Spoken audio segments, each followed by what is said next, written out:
ಕಾರ್ಯಕ್ರಮ ಮೈಸೂರು ಜಿಲ್ಲೆಯ ಪಿರಿಯಾಪಟ್ಟಣ ವಿಧಾನಸಭಾ ಕ್ಷೇತ್ರದಲ್ಲಿ ಇವತ್ತು ಅತ್ಯಂತ ಅದ್ದೂರಿಯಾಗಿ ಯಶಸ್ವಿಯಾಗಿ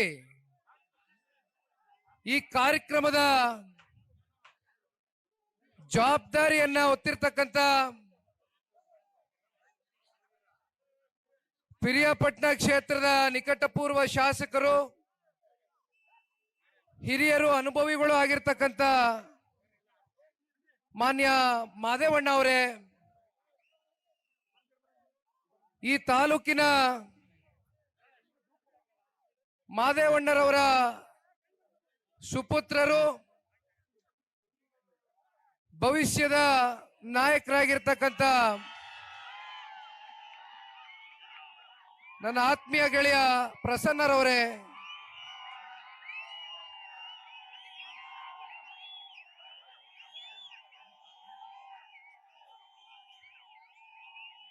ಮೈಸೂರು ಜಿಲ್ಲೆಯ ಮತ್ತೊಬ್ಬರು ಮಾಜಿ ಸಚಿವರು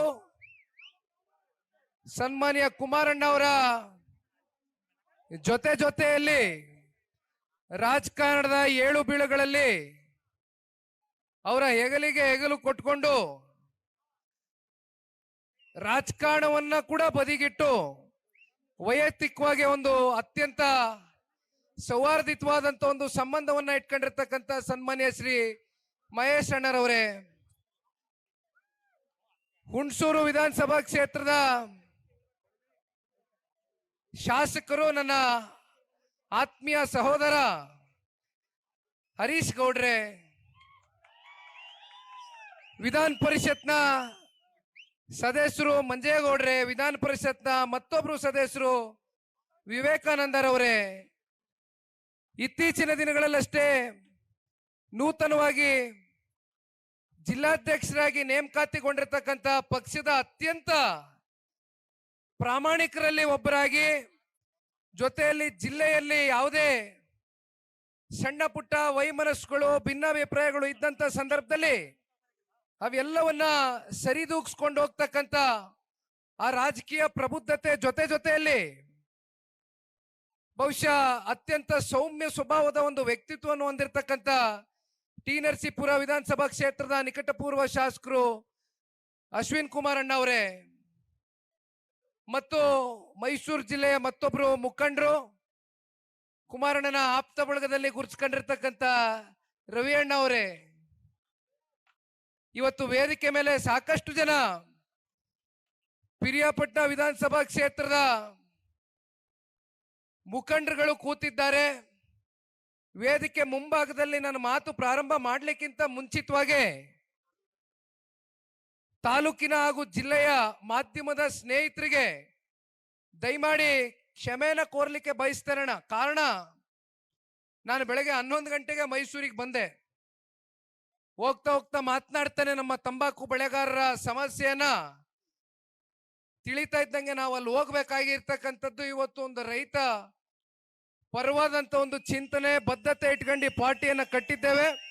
ಹಾಗಾಗಿ ಅಲ್ಲಿ ಹೋಗಿ ಬರ್ಲಿಕ್ಕೆ ಸ್ವಲ್ಪ ತಡ ಆಯ್ತು. ಹಾಗಾಗಿ ದಯಮಾಡಿ ತಾವು ಯಾರು ಕೂಡ ಮಾಧ್ಯಮದ ಮಿತ್ರರು ಅನ್ಯತಾ ಭಾವಿಸಬಾರ್ದು. ನನಗೆ ಗೊತ್ತು 4 ಗಂಟೆ ಆಗಿದೆ. ನಮಗೇನೋ 5 ಗಂಟೆಗಿಂತ ಮುಂಚೆ ಊಟ ಸಿಕ್ಕಿದ್ರೆ ನಮ್ಮ ಪುಣ್ಯ, ಸಿಕ್ಲಿಲ್ಲ ಅಂದ್ರೂ ಸಂತೋಷವೇ. ಆದ್ರೆ ನಿಮಗೆ ಊಟಕ್ಕೂ ಕೂಡ ಇನ್ನೂ ಬಿಟ್ಕೊಡ್ಲಿಕ್ಕೆ ಆಗಿಲ್ವಲ್ಲ ಅಂತಕ್ಕಂಥದ್ದು ನನಗೂ ಒಳಗಡೆ ಮನಸ್ಸಿನಲ್ಲಿ ಕೊರಿತಾ ಇದೆ. ದಯಮಾಡಿ ಹಿರಿಯ ಮಾಧ್ಯಮದ ಸ್ನೇಹಿತರು ಕ್ಷಮೆ ಇರಲಿ. ವೇದಿಕೆ ಮುಂದೆ ನಾನು ಅವಾಗ್ಲಿಂದ ಬಹಳ ಸೂಕ್ಷ್ಮವಾಗಿ ಗಮನಿಸ್ತಾ ಇದ್ದೇನೆ. ಬಹುಶಃ ಇವತ್ತಿನ ಈ ಒಂದು ಕಾರ್ಯಕ್ರಮ 11:30 12 ಗಂಟೆಗೆ ಕರೆ ಕೊಟ್ಟರು ಅಂತ ಅನ್ಕೊಳ್ತೇನೆ. 11:30 12 ಗಂಟೆಗೆ ಸೇರಿದಂತ ಕಾರ್ಯಕರ್ತ ಬಂಧುಗಳು ಇವತ್ತು ಒಂದು ಕುರ್ಚಿನೂ ಕೂಡ ಖಾಲಿ ಆಗಿಲ್ಲ ಅಂತಕ್ಕಂಥದ್ದಾದ್ರೆ ಬಹಳ ಜನ ಮಾತಾಡ್ಬೇಕಾದ್ರೆ ಇಲ್ಲಿ ಹೇಳ್ತಾ ಇದ್ರು, ಚಿನ್ನ ವಜ್ರ ಎಲ್ಲ ರೀತಿ ನಾನಾ ರೀತಿ ನಿಮ್ಮ ಪಕ್ಷದ ಬೆಳವಣಿಗೆಗೋಸ್ಕರ ನಿಮ್ಮ ತ್ಯಾಗ, ಪಕ್ಷದ ಬೆಳವಣಿಗೆಗೋಸ್ಕರ ಹಗಲು ರಾತ್ರಿ ಅಲ್ದಿರ ತಾವೆಲ್ಲರೂ ಕೂಡ ಶ್ರಮಿಸ್ತಾ ಇರ್ತಕ್ಕಂಥದ್ದು. ಅದರಲ್ಲೂ ಮತ್ತೊಬ್ರು ಮಾತನಾಡಬೇಕಾದ್ರೆ ಹೇಳ್ತಾ ಇದ್ರು, 20 ವರ್ಷದಲ್ಲಿ ಅಂದ್ರೆ 2 ದಶಕಗಳಲ್ಲಿ ಕೇವಲ ಒಮ್ಮೆ ಪಿರಿಯಾಪಟ್ಟಣ ಕ್ಷೇತ್ರದಲ್ಲಿ ನೀವು ಶಾಸಕರನ್ನ ನೋಡಿರ್ತಕ್ಕಂಥದ್ದು. ಆದ್ರೂ ಕೂಡ ಕಾರ್ಯಕರ್ತರಲ್ಲಿ ಒಳಗಡೆ ಒಂದು ಬೆಂಕಿ ಇದೆ. ಆ ಬೆಂಕಿ ಯಾವತ್ತು ಆರುತ್ತಪ್ಪ ಅಂದ್ರೆ ಮತ್ತೆ 2028ರಲ್ಲಿ ಪಿರಿಯಾಪಟ್ಟಣದಿಂದ ಜನತಾದಳ ಪಕ್ಷದಿಂದ ಶಾಸಕರನ್ನ ನೀವು ಹುಟ್ಟಾಕ್ತಕ್ಕಂಥ ದಿನ ಬಹುಶಃ ಒಂದ್ ಹಂತಕ್ಕೆ ನೀವೆಲ್ಲರೂ ತಣ್ಣಗಾಗ್ತೀರಾ ಅಂತ ಅಂದ್ಕೊಂಡಿದ್ದೇನೆ. ದಯವಿಟ್ಟು ಅಲ್ಲಿವರೆಗೂ ಬೆಂಕಿ ಉರಿತಾ ಇರಲಿ. ಯಾಕೆಂದ್ರೆ ದೀಪ ಬೆಳಗ್ಬೇಕಾದ್ರೆ ನಮ್ಮ ಮೈಸೂರು ಜಿಲ್ಲೆ ನಾಯಕರು ನಾವೆಲ್ಲರೂ ಹೆಣ್ಮಕ್ಳನ್ನ ಕರೆಸಿ ಅವ್ರ ಮೂಲಕ ದೀಪ ಬೆಳಗಿಸ್ಬೇಕು ಅಂತ ತೀರ್ಮಾನ ಮಾಡಿದ್ವಿ. ಯಾಕೆಂದ್ರೆ ಹೆಣ್ಣು ಮಕ್ಕಳಿಗೆ ಆ ಒಂದು ಶಕ್ತಿ ಇದೆ.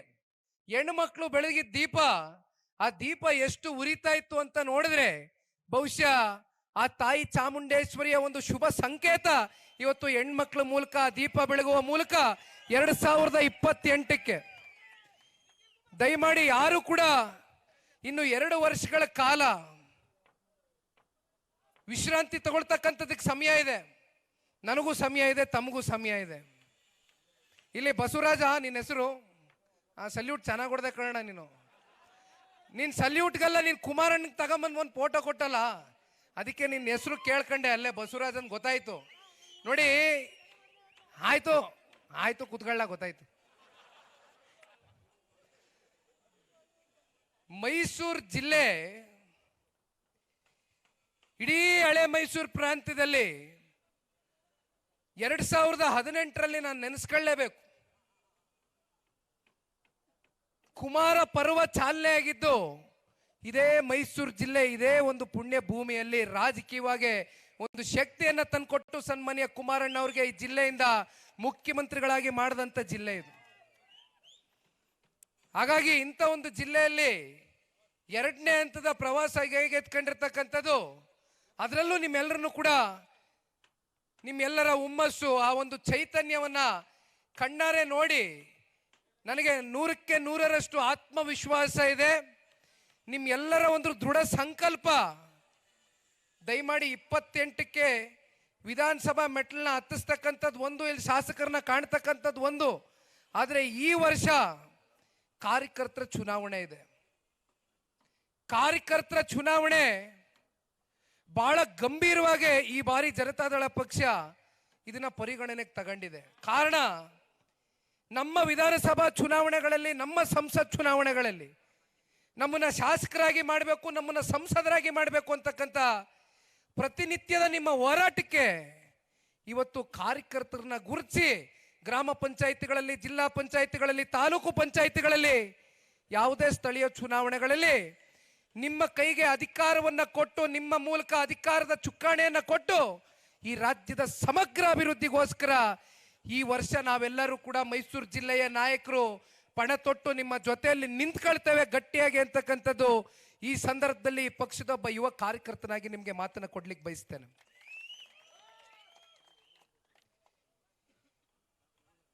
ಮಾದೇವಣ್ಣ ಅವರು ಮಾತಾಡ್ತಾ ಇದ್ರು, ಒಂದ್ ಕಡೆ ಪ್ರಸನ್ನ ಅವರು ಮಾತಾಡ್ತಾ ಇದ್ರು. ಇಬ್ರು ಮಾತಲ್ಲಿ ಒಂದು ಅಂಶವನ್ನ ನಾನು ಗಮನಿಸಿದೆ. ಅದೇ ವಿಚಾರಕ್ಕೆ ಬರ್ತಾ ಇದ್ದೀನಿ ಕಣ್. ಸುಮ್ನಿರಣ್ಣ, ಸೂಕ್ಷ್ಮವಾಗಿ ಮಾತಾಡಬೇಕು. ನಾನು ಯಾಕೆ ಸಿಗಿಸ್ತೀನಿ ನಿಂಗೆ? ಮಾದೇವಣ್ಣು ನಾನು ದೃಢ ಸಂಕಲ್ಪ ತೊಟ್ಟಿದ್ದೀನಿ. 28ಕ್ಕೆ ನಮ್ಮ ಕಾರ್ಯಕರ್ತ ಬಂಧುಗಳು ಕಳೆದ 2 ದಶಕಗಳಿಂದ ಏನು ಯಾತನೆಯನ್ನ ಅನುಭವಿಸ್ತಾ ಇದ್ದೀರಿ, ಅದಕ್ಕೆ ಪೂರಕವಾಗಿ ನಾನು ಕೆಲಸ ಮಾಡ್ತೀನಿ ಅಂತ ಹೇಳಿದರೆ ಅದು ತುಂಬ ಹೃದಯದ ಸ್ವಾಗತ ನಿಮ್ಮ ಪರವಾಗಿ ನಾನು ಸಲ್ಲಿಸ್ಲಿಕ್ಕೆ ಬಯಸ್ತೇನೆ. ಮತ್ತೊಂದು ಕಡೆ ಪ್ರಸನ್ನ ಅವರು ಮೈಮೂಲ್ನ ಅಧ್ಯಕ್ಷರಾಗಿ ಬಹುಶಃ 3 ವರ್ಷಗಳ ಕಾಲ ಒಬ್ಬ ಯುವ ನಾಯಕ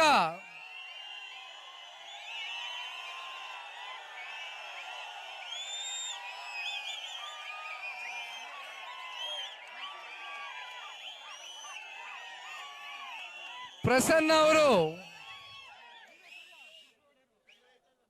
ಡೈರಿ ವಿಚಾರಕ್ಕೆ ಸಂಬಂಧಪಟ್ಟಂತೆ ಹಾಲು ಉತ್ಪಾದಕರಿಗೆ ಯಾವ ರೀತಿ ಅವರ ಒಂದು ಅವಧಿಯಲ್ಲಿ ಪ್ರೋತ್ಸಾಹವನ್ನು ಕೊಟ್ಟೆ ಅಂತಕ್ಕಂಥದ್ರ ಬಗ್ಗೆ ಕೂಡ ಹೇಳ್ತಾ ಇದ್ರು.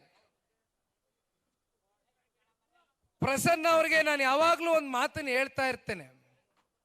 ನಾನು ಅವರು ಹೆಚ್ಚು ಕಮ್ಮಿ ಒಂದೇ ವಯಸ್ಸಿನವರು, ಒಂದು ಸ್ವಲ್ಪ ಬೇಗ ಮದುವೆ ಆಗ್ಬಿಟ್ಟ ನಮ್ಮ ಅಣ್ಣ, ಮಕ್ಕಳೆಲ್ಲ ದೊಡ್ಡ ದೊಡ್ಡವರಾಗಿ ಬೆಳೆದ್ಬಿಟ್ಟವ್ರು ಅಷ್ಟೇ.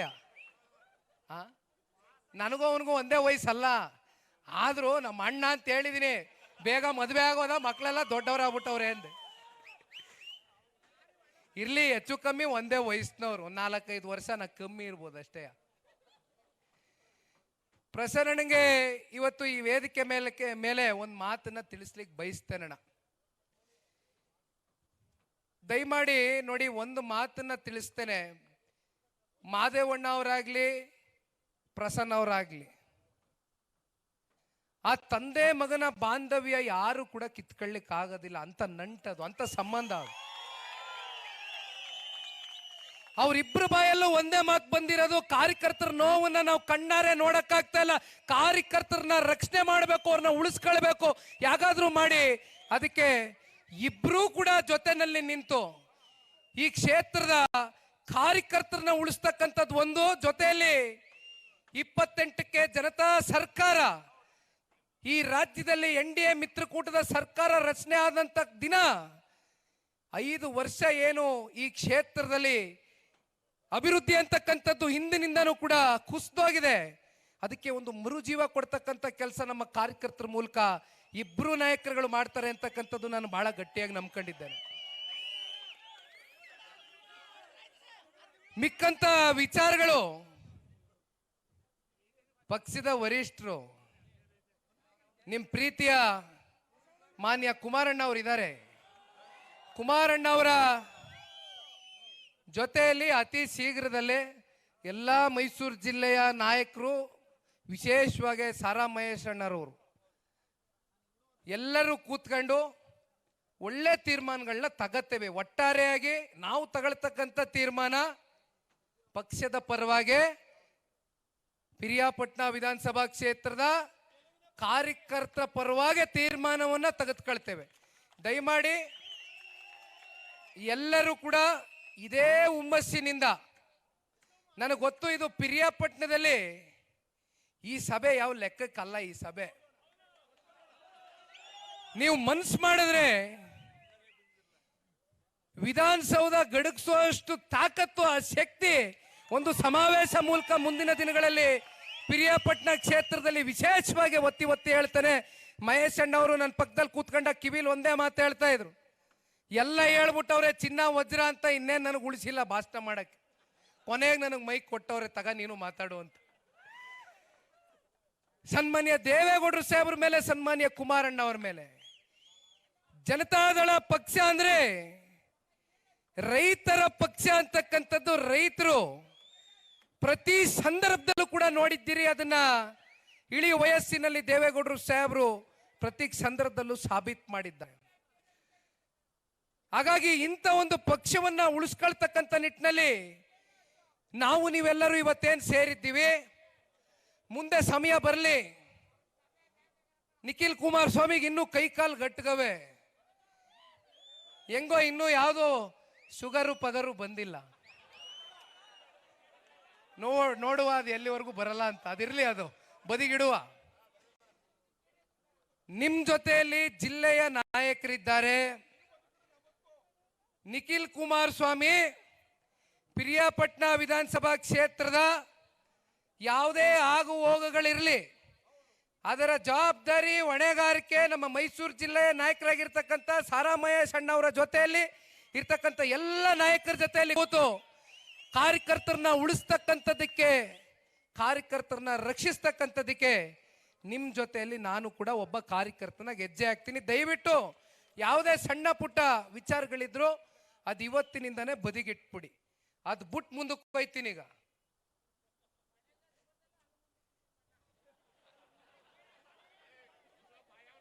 ರಾಜ್ಯದಲ್ಲಿ ಕಾಂಗ್ರೆಸ್ನ ಸರ್ಕಾರ ಆಡಳಿತಕ್ಕೆ ಬಂದು 3 ವರ್ಷ ಆಗದೆ. ಈ 3 ವರ್ಷದಲ್ಲಿ ಅಲ್ಲೆಲ್ಲೋ ಹಾವೇರಿ ಜಿಲ್ಲೆನಲ್ಲಿ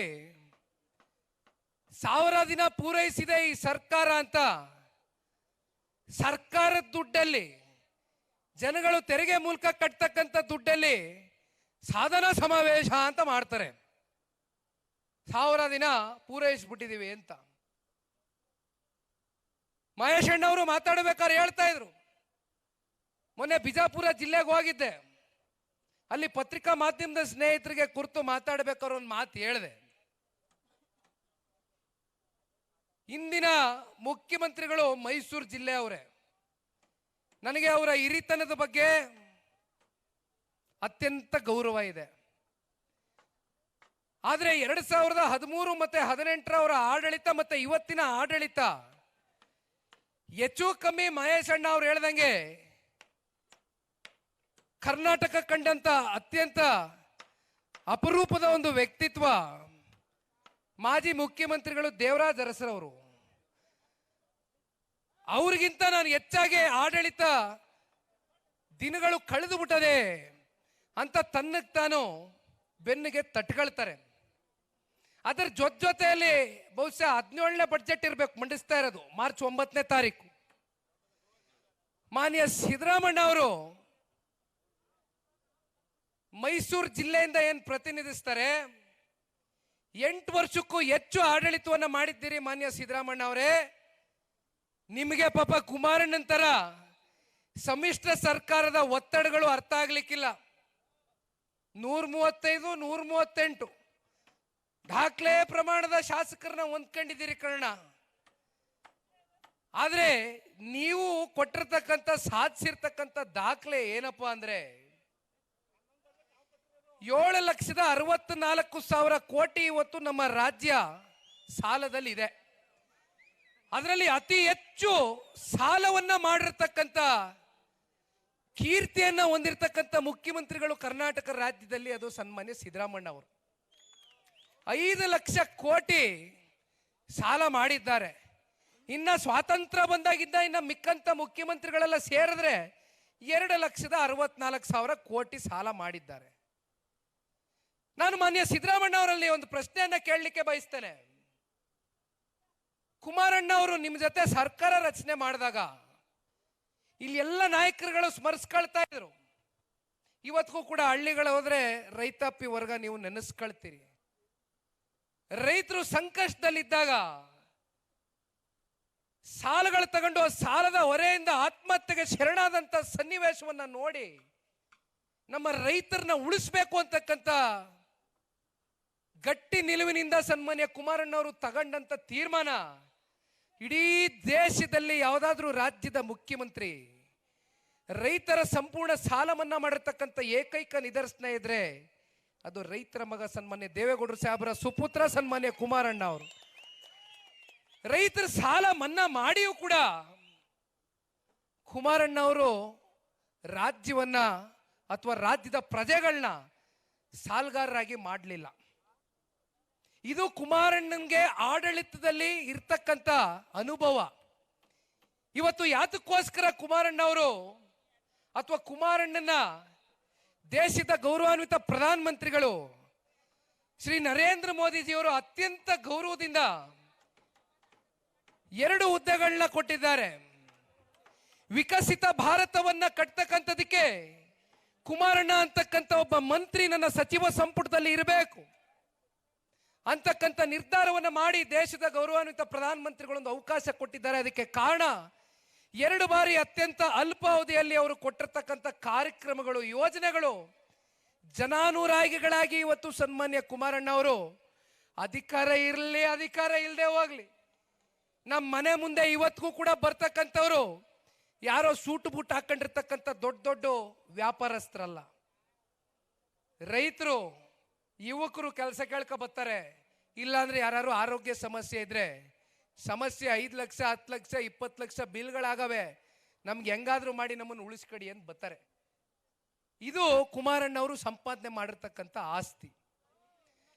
ಹಾಗಾಗಿ ಪಾಪ ನಾನು ಒಂದು ಮಾತು ಇತ್ತೀಚೆಗೆ ಹೇಳಿದೆ, ದಯಮಾಡಿ ಕೇಳಿಸ್ಕೊಳ್ಬೇಕು, ಬಹಳ ಗಂಭೀರವಾದಂತ ವಿಚಾರ. ಇದು ನಿಖಿಲ್ ಕುಮಾರಸ್ವಾಮಿ ಭಾವನೆ ಅಲ್ಲ, ಅಷ್ಟೇ ಅಲ್ಲ. ನಾನು ಬಹಳ ಸ್ಪಷ್ಟವಾಗಿ ಹೇಳಿದ್ದೇನೆ, 9,000 ಕಿಲೋಮೀಟರ್ ಇಡೀ ರಾಜ್ಯ ವ್ಯಾಪ್ತಿ ನಾನು ಪ್ರವಾಸ ಮಾಡಿದೆ. ಹಳೆ ಮೈಸೂರು ಪ್ರಾಂತ್ಯ ಅಷ್ಟಕ್ಕೆ ಸೀಮಿತವಾಗ್ದಿರಾ ಕಲ್ಯಾಣ ಕರ್ನಾಟಕ, ಕಿತ್ತೂರು ಕರ್ನಾಟಕ, ಮಧ್ಯ ಕರ್ನಾಟಕ, ಉತ್ತರ ಕನ್ನಡ ಸೇರಿದಂತೆ ಅನೇಕ ಜಿಲ್ಲೆಗಳಲ್ಲಿ ಪ್ರವಾಸ ಮಾಡಿದಾಗ ಜನ ಎಲ್ಲೋದ್ರೂ ಕೂಡ ಕುಮಾರಣ್ಣನ ಆಡಳಿತವನ್ನ ನೆನೆಸ್ಕೊಳ್ತಕ್ಕಂಥದ್ನ ನಾನು ಹತ್ರ ಕಣ್ಣಾರೆ ನೋಡಿದ್ದೇನೆ. ಹಾಗಾಗಿ ನಾನು ಮಾತನಾಡಬೇಕಾದ್ರೆ ಮಾಧ್ಯಮಗಳಲ್ಲಿ ಏನು ಹೇಳಿದೆ, ಜನ ಇವತ್ತು ಎಲ್ಲೋದ್ರೂ ಕೂಡ ಕುಮಾರಣ್ಣನ ಒಂದು ಆಡಳಿತವನ್ನ ನೆನೆಸ್ಕೊಳ್ತಾ ಇದ್ದಾರೆ ಅಂತ ಒಬ್ಬ ವ್ಯಕ್ತಿ ಮತ್ತೆ ಈ ರಾಜ್ಯದ ಚುಕ್ಕಾಣಿಯನ್ನ ಹಿಡಿದ್ರೆ ರಾಜ್ಯದ ಬಡವರಿಗೆ, ರೈತರಿಗೆ, ದೀನ ದಲಿತರಿಗೆ, ನೊಂದಿರ್ತಕ್ಕಂಥ ವರ್ಗಕ್ಕೆ ನ್ಯಾಯ ಕೊಡ್ತಾರೆ ಈ ಒಬ್ಬ ವ್ಯಕ್ತಿ ಅಂತಕ್ಕಂಥದ್ನ ಜನ ಚರ್ಚೆ ಮಾಡ್ತಾವ್ರೆ ಅಂತ ಮಾತ್ರ ನಿಖಿಲ್ ಕುಮಾರಸ್ವಾಮಿ ಹೇಳ್ದ. ನನಗೂ ಒಂದು ಅಲ್ಪ ಸ್ವಲ್ಪ ರಾಜಕೀಯದ ಪ್ರಜ್ಞೆ ಇದೆ. ನನಗೆ ಗೊತ್ತಿದೆ, ನಾವು NDA ಮಿತ್ರಕೂಟದಲ್ಲಿ ಇದ್ದೀವಿ. ಅಲ್ಲೆಲ್ಲೋ KR ಪೇಟೆಗೆ ಹೋದೆ, ನಮ್ಮ ಮಂಜಣ್ಣ ಶಾಸಕ ಆಗವನೇ ಕರೆದ, ಅಣ್ಣ ಪಕ್ಷ ಸೇರ್ಪಡೆ ಕಾರ್ಯಕ್ರಮ ಅದೇ, ನೀನು ಬಂದು ಹೋಗ್ಬೇಕು ಅಂತ ಹೋಗಿದ್ದೆ. ಮಾತಾಡ್ತಾ ಮಾತಾಡ್ತಾ ಒಂದು ಮಾತು ಹೇಳಿದೆ, ಮಂಜಣ್ಣನಿಗೆ ಕೊನೆ 15 ದಿನ ಇದ್ದಂಗೆ ಟಿಕೆಟ್ ಸಿಕ್ತು.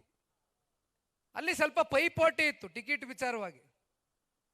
ಕೊನೆಗೆ ಟಿಕೆಟ್ ಸಿಕ್ಕಿದ ಮಂಜಣ್ಣ ಸಂಘಟನೆ ಮಾಡ್ಕೊಂಡು KR ಪೇಟೆನಲ್ಲಿ ಇದೇ ರೀತಿ ಯಾವ ರೀತಿ ನೀವು ಪ್ರೀತಿಸ್ತೀರಿ ಇಷ್ಟೇ ಪ್ರೀತಿ ಅಲ್ಲೂ ಕೂಡ KR ಪೇಟೆನಲ್ಲಿ ದೇವೇಗೌಡರ ಮೇಲೆ, ಕುಮಾರಣ್ಣನ ಮೇಲೆ ಆ ಕ್ಷೇತ್ರದ ಜನ ಪ್ರೀತಿ ಇಟ್ಕೊಂಡವ್ರೆ. ಇಷ್ಟೆಲ್ಲ ಪ್ರೀತಿ ವಿಶ್ವಾಸದಿಂದ ಮಂಜಣ್ಣ ನಿನ್ನ ಗೆಲ್ಸಿ ಆರಿಸಿ ಶಾಸಕರಾಗಿ ಮಾಡವ್ರೆ ಜನ. ಆ ಪ್ರೀತಿ ವಿಶ್ವಾಸನ ಉಳಿಸ್ಕೊಂಡೋಗು, ಮತ್ತೆ ಆರಿಸಿ ಬರೋದಕ್ಕೆ ಏನ್ ಮಾಡ್ತೀಯ ಮಾಡು ಅಂತಂದೆ. ನಿಖಿಲ್ ಕುಮಾರಸ್ವಾಮಿ ಘೋಷಣೆನೆ ಮಾಡ್ಬಿಟ್ಟ ಅಂತಂದ್ರು.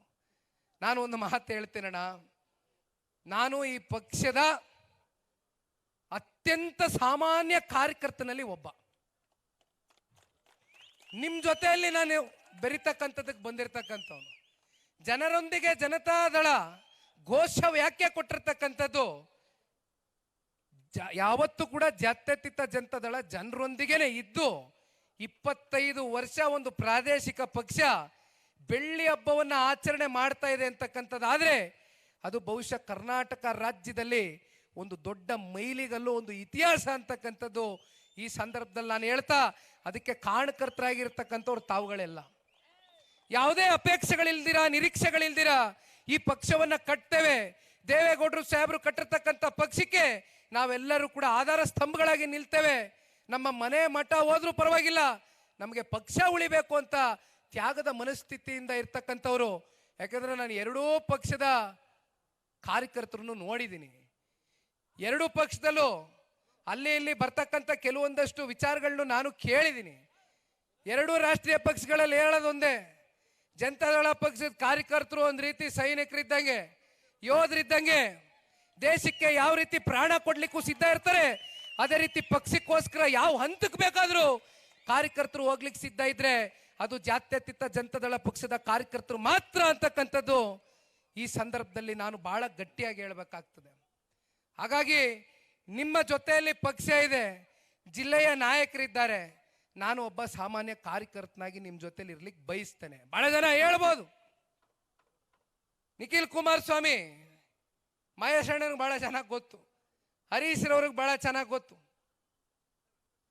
ಕಳೆದ ಉಪಚುನಾವಣೆಯಲ್ಲಿ ನನಗೆಲ್ಲ ಮಾಹಿತಿ ಇದ್ರೂ ಕೂಡ ಪಕ್ಷದ ಕಾರ್ಯಕರ್ತರಿಗೋಸ್ಕರ ತಲೆ ಕೊಟ್ಟೆ. ನಿಖಿಲ್ ಕುಮಾರಸ್ವಾಮಿ ಏನ್ ದಡ್ಡ ಅಲ್ಲ,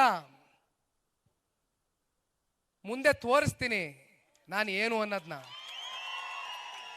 ಪಾಪ 1000 ದಿನದ ಸಾಧನ ಸಮಾವೇಶದಲ್ಲಿ ಮಾನ್ಯ ಉಪಮುಖ್ಯಮಂತ್ರಿಗಳು ಮಾತಾಡ್ತಾ ನಿಖಿಲ್ ಕುಮಾರಸ್ವಾಮಿ ಹೆಸರನ್ನ ಜ್ಞಾಪಿಸ್ಕೊಂಡವ್ರೆ. ನಿಖಿಲ್ ಕುಮಾರಸ್ವಾಮಿನ ಸೋಲ್ಸ್ಬಿಟ್ಟೆ, ಮಾಜಿ ಮುಖ್ಯಮಂತ್ರಿ ಮಗನ್ ಸೋಲ್ಸ್ಬಿಟ್ಟೆ ಅಂತಂತಾರೆ. ಸೋಲು ಗೆಲುವು ಅಂತಕ್ಕಂಥದ್ದು ಶಾಶ್ವತ ಅಲ್ಲ ಮಾನ್ಯ ಉಪಮುಖ್ಯಮಂತ್ರಿಗಳೇ, ಇದು ಪ್ರಜಾಪ್ರಭುತ್ವ. ಪ್ರಜಾಪ್ರಭುತ್ವದಲ್ಲಿ ಯಾವ ಸಂದರ್ಭದಲ್ಲಿ ಯಾರಿಗೆ ಗೆಲ್ಲಿಸ್ಬೇಕು, ಯಾರನ್ನ ಮನೇಲಿ ಕೂರಿಸ್ಬೇಕು, ಯಾರ ಮೂಲಕ ಈ ರಾಜ್ಯ ಕಟ್ಟಿಸ್ಬೇಕು, ಯಾರನ್ನ ತಿರಸ್ಕಾರ ಮಾಡಿ ಮನೆಗೆ ಕಳಿಸ್ಬೇಕು ಅಂತ 2028ಕ್ಕೆ ಕನ್ನಡ ನಾಡಿನ 7.5 ಕೋಟಿ ಕನ್ನಡಿಗರು ತೀರ್ಮಾನ ಮಾಡ್ತಾರೆ. ಕಾಯೋಣ. ಹಾಗಾಗಿ ನಾನಿಲ್ಲಿ 3 ಚುನಾವಣೆಗಳಲ್ಲಿ ಸೋತಿರ್ಬೋದು. ಚುನಾವಣೆಯ ಗೆಲುವು ಸೋಲಿನ ಮೇಲೆ ನಾಯಕತ್ವ ನಿರ್ಧಾರ ಆಗ್ಲಿಕ್ಕಿಲ್ಲ. ಒಬ್ಬ ನಾಯಕನಿಗೆ ಬೇಕಾಗಿರ್ತಕ್ಕಂಥ ಗುಣ ನಮ್ಮನ್ನ ನಂಬ್ಕೊಂಡಿರ್ತಕ್ಕಂಥ ಕಾರ್ಯಕರ್ತರು, ನಮ್ಮನ್ನ ನಂಬ್ಕೊಂಡಿರ್ತಕ್ಕಂಥ ವರ್ಗ. ಇವತ್ತು ಒಂದು ಪ್ರಾದೇಶಿಕ ಪಕ್ಷ ಈ ರಾಜ್ಯದಲ್ಲಿ ಬಹಳ ಜನ ಕಟ್ಟತಕ್ಕಂಥದಕ್ಕೆ ಪ್ರಯತ್ನ ಮಾಡಿದ್ರು. ಆಯಾ ರಾಜಕಾರಣದ ಸನ್ನಿವೇಶಕ್ಕೆ ತಕ್ಕಂತೆ ತುಂಬಾ ಜನ ಕಟ್ಲಿಕ್ಕೆ ಪ್ರಯತ್ನ ಮಾಡಿದ್ರು. ಒಂದು ಚುನಾವಣೆ ಕಳೀತು, ಪಕ್ಷದ ಕತೆ, ಅದರ ಅಸ್ತಿತ್ವ ಅಲ್ಲಿಗೆ ಮುಗೀತು. ಮೊನ್ನೆ ಇನ್ನೊಂದು ಮಾತು ಮಾತಾಡ್ಬೇಕಾದ್ರೆ ಹೇಳ್ತಾ ಇದ್ದೆ, ಜನತಾದಳ ಪಕ್ಷದ ಶಕ್ತಿ ಏನು ಅಂತ ಕೇಳ್ತಾರೆ ಒಂದಷ್ಟು ಜನ. ಜನತಾದಳ ಪಕ್ಷ ಕೇವಲ ಹಳೆ ಮೈಸೂರು ಪ್ರಾಂತ್ಯಕ್ಕೆ ಸೀಮಿತ ಆಗಿದೆ. ಜನತಾದಳ ಪಕ್ಷ ಪ್ರತಿ ಚುನಾವಣೆಯಲ್ಲೂ ನೆಲ ಕುಸಿತಾ ಇದೆ ಅಂತ ಪಾಪ ಹೀಯಾಳಿಸಿ ಮಾತಾಡ್ತಾರೆ ಒಂದಷ್ಟು ಜನ. ಅವ್ರಿಗೆ ಗೊತ್ತಿಲ್ಲ ವಿಚಾರ. ಹಳೆ ಮೈಸೂರು ಪ್ರಾಂತ್ಯದಲ್ಲಿ 55 ಕ್ಷೇತ್ರದಲ್ಲಿ 40 ಕ್ಷೇತ್ರ ಗೆದ್ಕ ಬಂದಿದ್ದೇವೆ ಅನೇಕ ಚುನಾವಣೆಗಳಲ್ಲಿ. ಕಲ್ಯಾಣ ಕರ್ನಾಟಕದಲ್ಲಿ 25% ವೋಟ್ ಶೇರ್ ಇಟ್ಕೊಂಡಿದ್ದೀವಿ. ಮಧ್ಯ ಕರ್ನಾಟಕದಲ್ಲಿ 20% ವೋಟ್ ಶೇರ್ ಇಟ್ಕೊಂಡಿದ್ದೀವಿ. ನಾನು ಹೇಳ್ತಾ ಹೋದ್ರೆ ಎಲ್ಲ ಹೊರಗಡೆ ಹಾಕ್ಬೋದು. ಕನಿಷ್ಠ ಪಕ್ಷ ಕಳೆದ ಚುನಾವಣೆಯಲ್ಲಿ 30 ಕ್ಷೇತ್ರದಲ್ಲಿ ಒಂದೊಂದು ಕ್ಷೇತ್ರದಲ್ಲಿ 30 ರಿಂದ 40 ಸಾವಿರ ವೋಟ್ ತಗೊಂಡಿದ್ದೀವಿ. ಅಂದ್ರೆ ಯಾರನ್ನ ಮನೇಲಿ ಕೂರಿಸ್ಬೋದು, ಯಾರನ್ನ ಸರ್ಕಾರ ರಚನೆ ಮಾಡ್ಲಿಕ್ಕೆ ಸಾಕಾರ ಕೊಡ್ಬೋದು ಅಂತಕ್ಕಂಥ ರಾಜಕೀಯದ ಒಂದು ಶಕ್ತಿ ಜನತಾದಳ ಪಕ್ಷಕ್ಕೆ ನೀವೆಲ್ಲ ತುಂಬಿದ್ದೀರಿ. ಹಾಗಾಗಿ ಮುಂದೆ ಬರ್ತಾ ಇವೆಲ್ಲ ಚರ್ಚೆ ಮಾಡೋಣ, ಈಗ ಇವೆಲ್ಲ ಚರ್ಚೆ ಬೇಡ. ನ್ಯೂಸ್ ಫಸ್ಟ್ ನಿರ್ಭೀತಿಯಿಂದ ನಿಮ್ಮ ಪರವಾಗಿ.